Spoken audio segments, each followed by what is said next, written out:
Muito bom dia, meus irmãos e meus amigos que fazem aqui o nosso canal de Estudos Espíritas. Muito bom dia para você que está aqui pela primeira vez.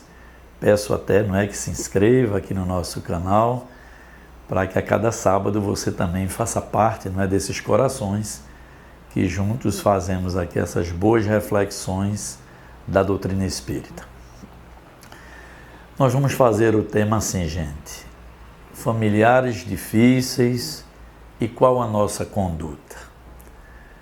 Gente, grande parte das pessoas que chegam com algum grau de sofrimento lá na nossa casa, no atendimento fraterno, nos reportam problemas de ordem familiar. Ou com o esposo, ou com a esposa, ou com os filhos, com os irmãos, com os tios. Ou seja, problemas familiares alcançam a grande maioria de todos nós aqui no plano terreno. E a doutrina espírita já traz uma luz maravilhosa sobre essa questão, porque começa nos explicando quem são esses espíritos que formam as famílias terrenas. São espíritos em compromisso, gente, ou pela via do amor, ou pela via da dor. Como diz Chico Xavier, em matéria de reencarnação, ninguém erra o endereço. Então as pessoas chegam na sua incompreensão: olha, eu nem deveria fazer parte dessa família, eu me aborreço diariamente, porque eu me esforço, eu dou bons exemplos, e muitas vezes meus familiares não atendem a essas orientações. Quantos pais chegam sofridos, porque seus filhos pegam até muitas vezes caminhos tortuosos, apesar dos seus esforços, irmãos, enfim, gente. Todas as famílias terrenas passam, em dado momento, por seus problemas, não é? Porque somos espíritos ainda imperfeitos e em grau de compromisso. Nenhuma família se forma por obra do acaso. E aí a reflexão de nossa manhã é: qual a nossa conduta? Porque somos espíritas, porque somos cristãos, porque somos pessoas de bem. Então, qual deva ser a nossa conduta diante dessas situações em que travamos diariamente contato com parentes mais difíceis, não é? Com familiares que muitas vezes realmente tomam caminhos até obscuros na atual existência, e o que fazer? Com aqueles familiares que tombaram nos vícios. Então, gente, nós precisamos ter consciência cristã, não é? Então, o Espírito Emmanuel nos traz uma frase que é um verdadeiro divisor de águas. Emmanuel diz assim: precisamos, com esses familiares mais difíceis, principalmente, ajudar sem a pretensão de resolver. Por quê? Porque nós precisamos lembrar que cada espírito é único, que cada espírito tem livre arbítrio. Então, aquela tendência que nós temos, de abandonar aqueles que são mais difíceis, não é uma atitude cristã. Mas também nós não podemos resolver por eles o que compete a eles ter a decisão íntima de se melhorar. Então nós devemos sim ajudar, mas sem aquela pretensão de resolver. Por que Emmanuel coloca isso? Por duas situações. Primeiro, que as pessoas têm livre-arbítrio e a decisão final sempre será delas.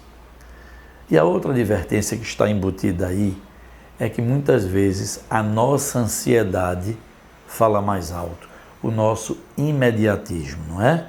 Muitas vezes são familiares mais difíceis e que a gente senta, chama e diz: olhe, é assim, é assim, é assim. E dá aquela falsa impressão de que a nossa orientação entrou por aqui e saiu por aqui. Não, gente.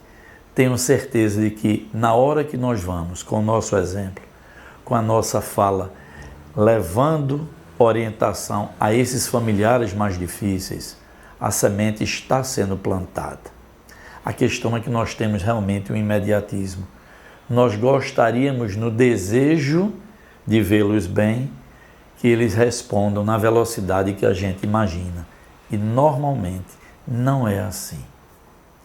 Porque as pessoas abandonarem suas quedas não é tão simples como a gente imagina. É um caminho de volta difícil. Obviamente, nós deveremos cercar essas pessoas de muito amor, de muito carinho e com medidas no campo material para que elas não venham a cair novamente.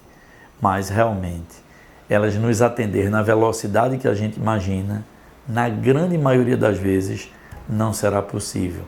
Então, é lançar a semente e aguardar que elas gerem bons frutos mais adiante. É aquela aproximação que a gente precisa ter e não abandoná-los.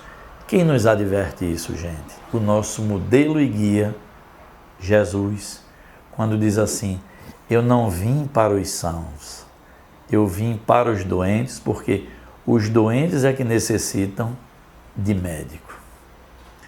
Então, nós não devemos abandonar justamente quem está mais doente, quem está em maior grau de sofrimento. Veja que o Evangelho de Mateus, gente, no capítulo 9, versículos de 9 a 13, diz Jesus: ide, porém, e aprendei, porque eu não vim chamar os justos, mas os pecadores ao arrependimento.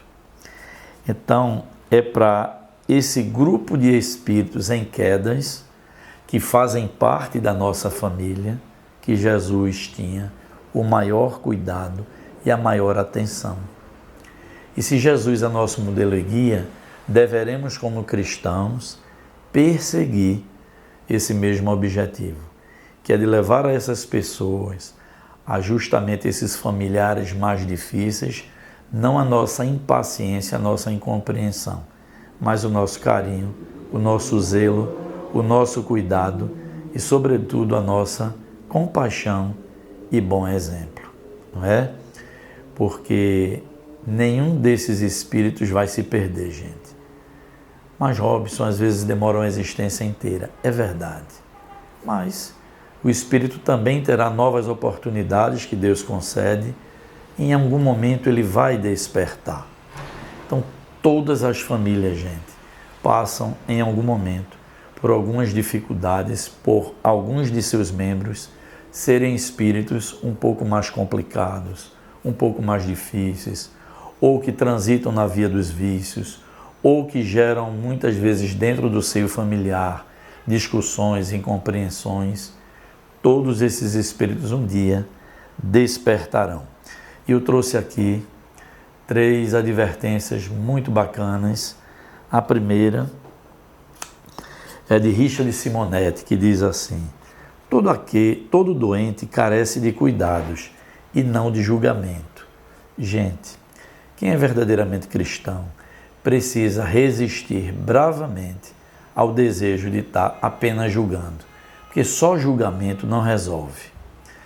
Só julgamento não gera naquelas pessoas a semente do bem a brotar mais adiante. Por isso, Richard Simonetti diz: todo doente da alma carece de cuidados e não de julgamento.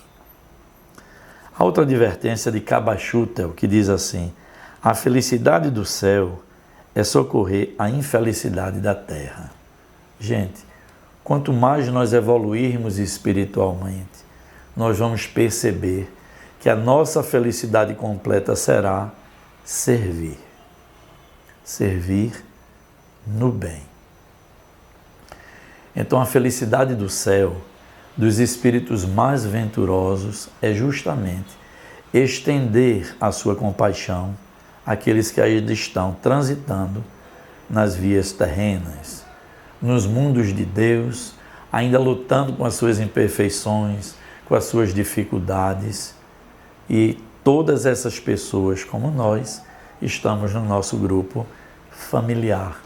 São aqueles espíritos mais próximos, com um grau de compromisso conosco.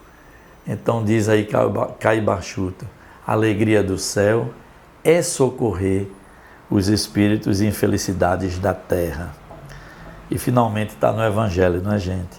Caridade moral é justamente amar as pessoas mais do que elas merecem.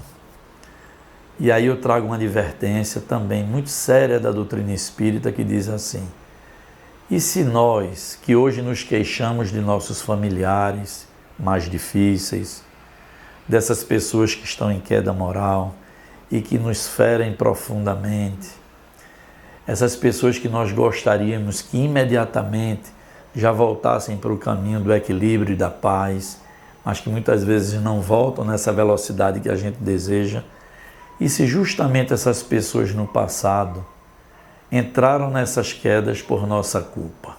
Olha aí, é isso, gente. A doutrina espírita nos diz isso, que muitas vezes nós fomos os causadores da queda desses que hoje tiram nossa paciência, ou que nos decepcionam, ou que estão em quedas morais. Muitas vezes o grau de desequilíbrio dessas pessoas foi gerado por nós próprios. E aí no mundo espiritual a gente diz assim, não é? Como quando toma essa consciência, diz assim: Papai do céu, me permita vir à frente e receber esses espíritos mais difíceis, porque eu ajudei a desequilibrá-los. Preciso reparar esse dano, preciso reparar esse mal feito. Então, grande parte das pessoas não tem esse entendimento e se colocam apenas a julgar ou a reclamar na família em que chegaram. Volto a dizer a advertência de Chico: em matéria de reencarnação, ninguém erra o endereço. Nós estamos no lugar certo, gente, e com as pessoas certas, né? Então, para nos ajudar, depois dessas reflexões, vamos ver qual o caminho que nos orienta Joana de Ângeles, não é, gente? Nesse sentido. Escutem com muito carinho essa orientação desse espírito iluminado que é Joana de Ângeles. Ela diz assim: no teu grupo familiar, não é? Seja tua palavra de gentileza e de esperança em qualquer situação. Entretece comentários respeitosos e educa aqueles que comportem as palavras, gerando otimismo e fraternidade a todo momento. Gente, é difícil? É, mas esse é o nosso dever cristão. Levar uma palavra sempre de gentileza e de esperança a essas pessoas em dificuldade. Imaginem, diariamente você dizer àquelas pessoas: você não tem mais jeito, você não se emenda, você não terá mais nenhuma outra oportunidade. Nós te desprezamos a partir de agora. Esse é o nosso dever cristão? Não. Joana de Ângeles diz isso: nossa palavra precisa ser de gentileza e de esperança, gerando otimismo e fraternidade a todo momento. Ela diz a todo momento, não é vez por outra. Então, na medida em que nós vamos evoluindo espiritualmente, as dificuldades do outro, gente, no nosso grupo familiar, passam a não mais nos ofender tanto. Porque nós vamos começar a ter dentro de nós também um grau maior de compreensão e de compaixão. Nós vamos sair daqueles debates estéreis, não é? Daquelas discussões infindáveis. E aí o nosso núcleo familiar, ele vai arejando. Na hora que nossa palavra for sendo de otimismo, de entendimento, de não estar atrás do ganho daquelas causas fictícias, preciso ganhar essa causa, preciso vencer essa discussão sempre. Aí sim, nós vamos começar a respirar no núcleo familiar um ar mais sadio, aquele frescor, não é, da paz, da harmonia, do entendimento. Isso é uma tarefa, gente, de todos nós que fazemos a família. Nós precisamos ir amadurecendo espiritualmente para ter essa compreensão. O caminho já nos deu Joana de Ângeles. E a doutrina, que é muito rica, nos diz assim: abençoada lei de amor e justiça, que é a reencarnação, nos proporciona quitar débitos com os mesmos adversários de ontem, vivendo hoje conosco sob as mesmas telhas, na condição de pais, mães, filhos, irmãos, cunhados, tios. A sabedoria divina coloca ao nosso lado como oportunidade de reconciliação e resgate. Então é isso, gente. A reencarnação nos proporciona nos reaproximarmos daquele com os quais nós nos comprometemos. Vamos lembrar aqui que toda falta, toda afronta às leis divinas vai exigir nossos 3 estágios: arrependimento, expiação e reparação. E tudo isso, gente, se processa na célula mais importante, que são nossos núcleos familiares, que realmente a orientação de Jesus, que é o nosso modelo e guia, faça morada em nossas mentes, em nossos corações, para que essa também seja a nossa conduta no nosso grupo familiar, não é? Então espero que tenham gostado dessa reflexão, dessa advertência dos Espíritos, desse ensinamento maravilhoso da reencarnação, que, como diz a espiritualidade, nos permite resgatar e nos permite nos reajustar, mesmo até com adversários do ontem, quando voltam no mesmo grupo familiar. Gente, a paz que desejamos respirar depende de nós. Desejo a todos muita paz, muita luz nessa próxima semana. Vamos estar juntos aqui no próximo sábado. Olha aí o nosso compromisso, não é? E o nosso canal, gente, tem essa proposta: reunir nesse mesmo endereço, não é? Nessa mesma plataforma, muitos ensinamentos. Já são mais de 150 estudos da doutrina espírita que falam muito diretamente com a nossa jornada aqui no mundo material e também no mundo espiritual. Então, finalizando, desejo paz a todos. A você que esteve conosco no dia de hoje pela primeira vez, se inscreva então aqui no nosso canal, deixe seus comentários. Gente, até sábado.